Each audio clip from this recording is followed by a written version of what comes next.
जी student, हम बात कर रहे हैं एक्सरसाइज 9.2 की। उसका कर रहे हैं क्वेश्चन नंबर 4 का 4 पार्ट। क्वेश्चन नंबर 4 का 1 से लेकर 4 पार्ट जो है पहले सेम है, जो 5 पार्ट है थोड़ा सा डिफरेंट है। तो पहले 4 पार्ट मतलब सेम मेथड के हैं, तो वो आप लोगों ने देखना गौर से। यहाँ पे है वो कहता है find the values of remaining trigonometric function. हमने क्या करना है, जो रिमेनिंग ट्रिग्नोमेट्रिक फंक्शन है मालूम करने हैं। वो कहता है terminal arm of the angle in second quadrant. तो सेकंड क्वाड्रेंट में आप लोगों को पता है कि साइन और उसका उलट कोसिकेंट मतलब पॉजिटिव होते हैं, बाकी चार ट्रिग्नोमेट्रिक फंक्शन क्या होते हैं, नेगेटिव होते हैं। तो एक ट्रिग्नोमेट्रिक की फंक्शन की वैल्यू तो गिवन होती है, जो गिवन होती है यहाँ पे लिख के tan theta is equal to है -1/3। अगर इसको उलट करेंगे, टेन थीटा का उलट क्या होता है, कॉट थीटा होता है, वो हो जाएगा -3/1। मतलब ये क्या आ जाएगा -3, ये आ जाएगा कॉट थीटा। ठीक है, तो क्योंकि अब दो ट्रिग्नोमेट्रिक फंक्शन की वैल्यू आ गई यहाँ पे, ये टेन आ गया, ये क्या आ गया, कॉट आ गया। ठीक है, तो बाकी चार ट्रिग्नोमेट्रिक फंक्शन कौन से हैं, साइन और उसका उलट कोसिकेंट, कॉस और उसका उलट क्या है सीकेंट, वो हमने क्या करने हैं, मालूम करने। तो यहाँ पे जिस तरह मैंने ये रिलेशन बताया आप लोगों को, पप्पू बोले पप्पू और यहाँ पे हाजी हाजी बोले, मतलब पी से पप्पू, बी से बोले, जिस तरह मैंने आप लोगों को पहले समझाया। अब ये तीन किस्म के फार्मूले आते हैं। पहला जो फार्मूला है साइन थीटा का होता है, ये किसका होता है, कॉस थीटा का होता है, और ये किसका होता है, टेन थीटा का होता है। तो यहाँ पे क्योंकि टेन थीटा का रिलेशन है, तो टेन थीटा किसके इक्वल होता है, P/B।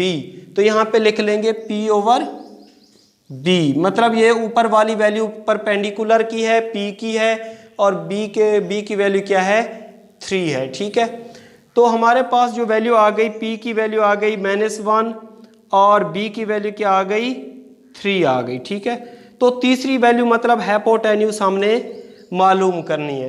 क्यों मालूम करनी है कि जब हम तीन साइडें होती हैं, परपेंडिकुलर, बेस और हाइपोटेन्यूज, जब थर्ड साइड हम मालूम कर लेते हैं तो वो मालूम करने के बाद हम आसानी से जो बाकी ट्रिग्नोमेट्रिक फंक्शन है मालूम कर लेंगे। तो उस पर तीसरी साइड मालूम करने के लिए यहाँ पे मैं फार्मूला अप्लाई करता हूँ, पाइथागोरस थ्योरम का। क्या होता है, हाइपोटेन्यूज का स्क्वायर इज इक्वल टू होता है बेस का स्क्वायर प्लस परपेंडिकुलर का स्क्वायर। तो हमारे पास परपेंडिकुलर और बेस की वैल्यू गिवन है, तो हम हाइपोटेन्यूज मालूम कर लेंगे। तो हाइपोटेन्यूज का square is equal to base का स्क्वायर 3 का स्क्वायर, परपेंडिकुलर का स्क्वायर -1 का स्क्वायर। तो हाइपोटेन्यूज का स्क्वायर ये 9 आ जाएगा, ये 1 आ जाएगा। हाइपोटेन्यूज का स्क्वायर इज इक्वल टू 10। तो इस स्क्वायर को ख़त्म करने के लिए हम taking square root on both side ले लेंगे। तो ये हाइपोटेन्यूज का square is equal to 10 square root. तो हाइपोटेन्यूज की वैल्यू कितनी आ जाएगी, 10√। अब हमारे पास ये है, ये परपेंडिकुलर भी आ गया, बेस भी आ गया, और यहाँ पे हाइपोटेन्यूज भी आ गया। तो हम बाकी जो चार ट्रिग्नोमेट्रिक फंक्शन है मालूम कर लेंगे। तो टेन और कॉट तो हमारे पास गिवन है। बाकी कौन से फंक्शन रहते हैं, एक रहता है साइन थीटा, एक इसका उलट क्या होता है कोसिकेंट थीटा, और यहाँ पे क्या हो जाएगा कॉस थीटा, और उसका उलट क्या होता है सीकेंट थीटा। तो साइन थीटा का उलट क्या होता है, फार्मूला क्या होता है, परपेंडिकुलर ओवर हाइपोटेन्यूज। तो परपेंडिकुलर किसके इक्वल है, -1, और हाइपोटेन्यूज के किसके इक्वल है, यहाँ पे √10। अब ये कोसेकेंट थीटा है, साइन थीटा को उलट कर देंगे इसकी वैल्यू को, तो ये हो जाएगा -10√1। तो ये इज इक्वल टू हो जाएगा -10√, बल्कि ये माइनस बह रहेगा, -10√। ठीक है, cos थीटा किसके इक्वल है, cos थीटा होता है base over hypotenuse, base over hypotenuse. ये बेस की वैल्यू कितनी है 3, और हाइपोटेन्यूज की कितनी है 10√। अब cos थीटा का उलट क्या होता है सीकेंट थीटा, इसको उलट कर देंगे cos थीटा को, तो ये हो जाएगा 10√3। अब ये 6 ट्रिग्नोमेट्रिक फंक्शन मालूम करने के बाद हम क्या करते हैं कि इनके साइन लगाते हैं। तो सेकंड क्वाड्रेंट की बात कर रहे हैं। सेकंड क्वाड्रेंट में साइन और कोसिकेंट पॉजिटिव होते हैं, बाकी सारे नेगेटिव।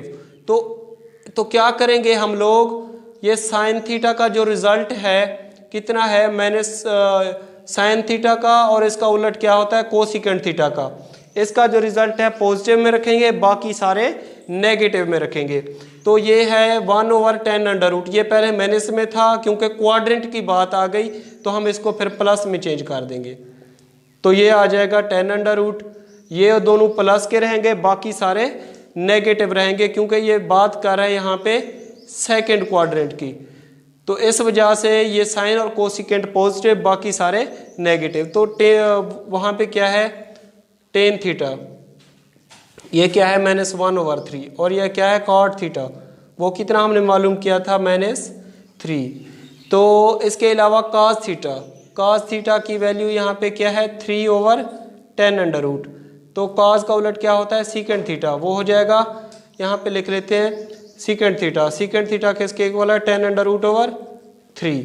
तो क्या किया हमने, साइन और कोसिकेंट सेकंड क्वाड्रेंट में पॉजिटिव हैं, बाकी सारे नेगेटिव में हैं, तो इनके साथ फिर क्या लगा देंगे माइनस लगा देंगे, तो ये इसका रिक्वायर्ड रिजल्ट आ जाएगा। अब हम करते हैं पार्ट 5। जी स्टूडेंट, ये है क्वेश्चन नंबर 4 का 5 पार्ट। इसमें हमने रिमेनिंग ट्रिग्नोमेट्रिक फंक्शन मालूम करने हैं। साइन थीटा की दे दिया उसने -1/√2। वो कहता है terminal arm of angle not in third quadrant. पहले वो कहता था नॉट की बात नहीं होती थी, यहाँ पे नॉट लिखा होता था, सेकंड, फर्स्ट या थर्ड या फोर्थ क्वाड्रेंट लिखा होता था। अब हमने क्या करना है, वो कहता है ये जो साइन का फंक्शन है वो थर्ड क्वाड्रेंट में इसका टर्मिनल आर्म लाई नहीं करता। तो क्योंकि साइन थीटा की जो वैल्यू है यहाँ पे नेगेटिव है, तो सेकंड साइन थीटा का जो फंक्शन होता है वो 4 जो क्वाड्रेंट होते हैं नेगेटिव किस किस क्वाड्रेंट में होता है, एक तो होता है थर्ड में और एक होता है फोर्थ में। क्या होता है साइन थीटा का फंक्शन नेगेटिव होता है। तो वो कहता है टर्मिनल आर्म थर्ड क्वाड्रेंट में लाई नहीं करता, नॉट लिखा हुआ है यहाँ पे। तो हाँ, ये किस में फिर लाई करेगा, फोर्थ क्वाड्रेंट में लाई करेगा।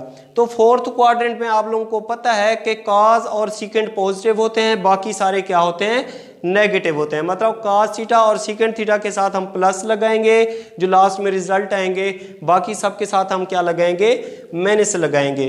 तो इसका यहाँ पे solution sine theta is equal to है -1/√2। ठीक है, तो साइन थीटा का उलट क्या होता है कोसिकेंट थीटा होता है, तो ये हो जाएगा -2/√1, मतलब ये आ जाएगा -√2। ठीक है, तो ये कोसिकेंट थीटा आ गया, साइन थीटा भी आ गया, कोसिकेंट थीटा भी आ गया। बाकी हमने 4 ट्रिग्नोमेट्रिक फंक्शन मालूम करने हैं। तो जो 4 ट्रिग्नोमेट्रिक फंक्शन मालूम करने होते हैं, यहाँ पे ये मैंने रिलेशन बताया था, पप्पू बोले पप्पू, और यहाँ पे क्या है हाजी हाजी बोले। तो ये पहला साइन थीटा, ये कॉस थीटा और ये टेन थीटा। पहला रिलेशन किसका होता है साइन थीटा का, ये कॉस थीटा का, और ये क्या होता है टेन थीटा का। यहाँ पे फंक्शन है साइन थीटा का। तो साइन थीटा क्या होता है परपेंडिकुलर ओवर हाइपोटेन्यूज। तो हमारे पास ये क्या है परपेंडिकुलर ओवर हाइपोटेन्यूज की वैल्यू आ गई। परपेंडिकुलर की किसके बराबर है -1 के, और हाइपोटेन्यूज की किसके बराबर है √2 के। तो परपेंडिकुलर एक ट्राइंगल में परपेंडिकुलर है हाइपोटेन्यूज, और दूसरी साइड क्या होती है बेस की होती है। तो जब 2 साइडें हमारे पास गिवन हूं, तो तीसरी साइड मालूम करने के लिए हम फार्मूला अप्लाई करते हैं बाय पाइथागोरस थ्योरम। वो क्या होता है कि हाइपोटेन्यूज का स्क्वायर इज इक्वल टू होता है बेस का स्क्वायर प्लस परपेंडिकुलर का स्क्वायर। तो 2 साइडों की जो वैल्यू है इस फार्मूले में पुट करके हम तीसरी वैल्यू मालूम कर लेंगे। तो हाइपोटेन्यूज किसके इक्वल है 2√2 का square is equal to base हमने मालूम करना है, और हाइपोटेन्यूज किसके इक्वल है ये परपेंडिकुलर किसके इक्वल है, यहाँ पे हाइपोटेन्यूज किसके इक्वल है 2√2 उसका होल का square is equal to base का स्क्वायर। बेस हमने मालूम करना है, और हाइपोटेन्यूज किसके इक्वल है हाइपोटेन्यूज है यहाँ पे √2। तो ये -1 का स्क्वायर आ जाएगा। तो ये 2√2 ये कैंसिल हो जाएगा, 2 इज इक्वल टू आ जाएगा बेस का स्क्वायर, और ये 1 आ जाएगा, ये +1 इधर माइनस का हो जाएगा, 2 - 1 इज इक्वल टू बी का स्क्वायर, 1 इज इक्वल टू क्या आ जाएगा बी। क्योंकि दोनों तरफ स्क्वायर रूट लेंगे तो ये किसके बराबर हो जाएगा बेस की वैल्यू कितनी आ जाएगी 1।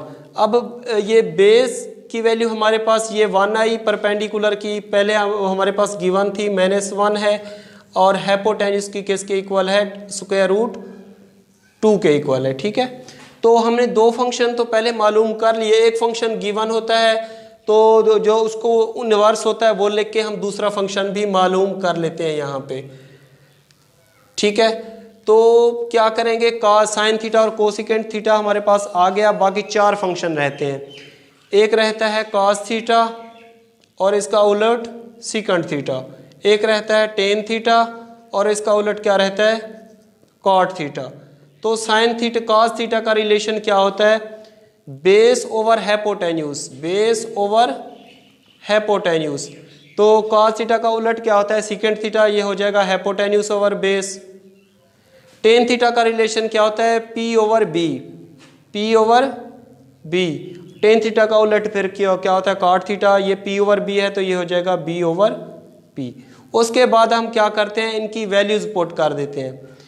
तो पहला है B over H, B over H 1 over 2 under root, 1 over 2 under root. ठीक है, तो ये सीकेंट थीटा फिर उसका उलट हो जाएगा, ये हो जाएगा 2 अंडर रूट ओवर 1, मतलब 2 अंडर रूट आ जाएगा।